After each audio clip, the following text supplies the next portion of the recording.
கற்பனை தீர்ந்ததை எண்ணித்தான் பிரம்மனும் மூர்ச்சையுற்றான்.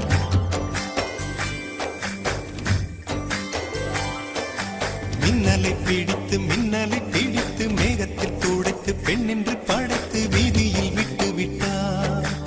இப்படி இன்னொரு பெண்மையை படைக்க தன்னிடம் கற்பனை தீர்ந்ததை எண்ணித்தான் பிரம்மனும் மூர்ச்சையுற்றார். அவளின் நாசிக்குள் நுழைந்த காற்று உயிரை தடவி திரும்பும் போது மோட்சம் அடைந்து ராகங்கள் ஆகின்றதே. ஓஹோ, மழையின் துளிகள் அவளை நனைத்து மார்பு கடந்து இறங்கும் பொழுது முக்தி அடைந்து முத்துக்கள் ஆகின்றதே. மின்னலை பிடித்து மேகத்தில் துடைத்து பெண் என்று படைத்து வீதியில் விட்டு விட்டார்.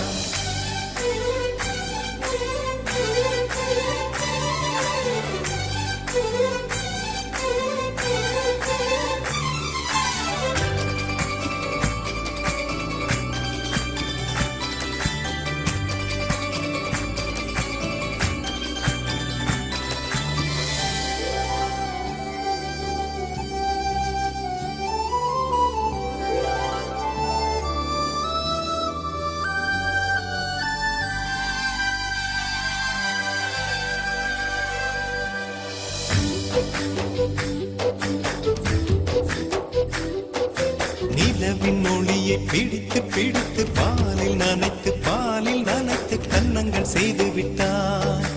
உலக மலர்கள் பறித்து இரண்டு பந்துகள் அமைத்து பெண்மை சமைத்து விட்டார். அழகு என்பது ஆண்பாலா பெண்பாலா என்பதில் எனக்கு சந்தேகம் தீர்ந்தது. அழகு என்பது நிச்சயம் பெண்பாலடா.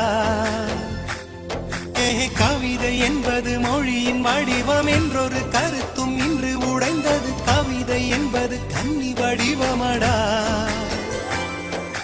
மின்னலை பிடித்து மேகத்தில் துடைத்து பெண் என்று படைத்து வீதியில் விட்டு விட்டார்.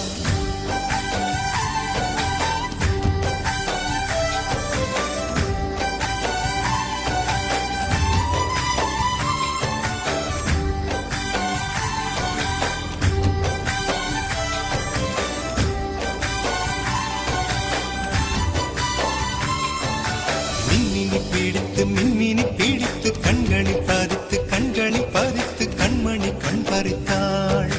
தங்கத்தை எடுத்து அம்மியில் அரைத்து மஞ்சளாய் நினைத்து கண்ணத்தில் குழைத்து ஜீவனை ஏன் எடுத்தாள். காவித்துறவிக்கும் ஆசை வளர்ப்பவள், அருகம் புல்லுக்கும் ஆண்மை கொடுப்பவள், பெண்களின் நெஞ்சுக்கும் பித்தம் கொடுப்பவளே. ஓஹோ, தெரிந்த பாகங்கள் உயிரை தந்திட, மறைந்த பாகங்கள் உயிரை வாங்கிட, ஜனனம் மரணம் ரெண்டும் தருபவளே. மின்னலை பிடித்து மேகத்தில் துடைத்து பெண்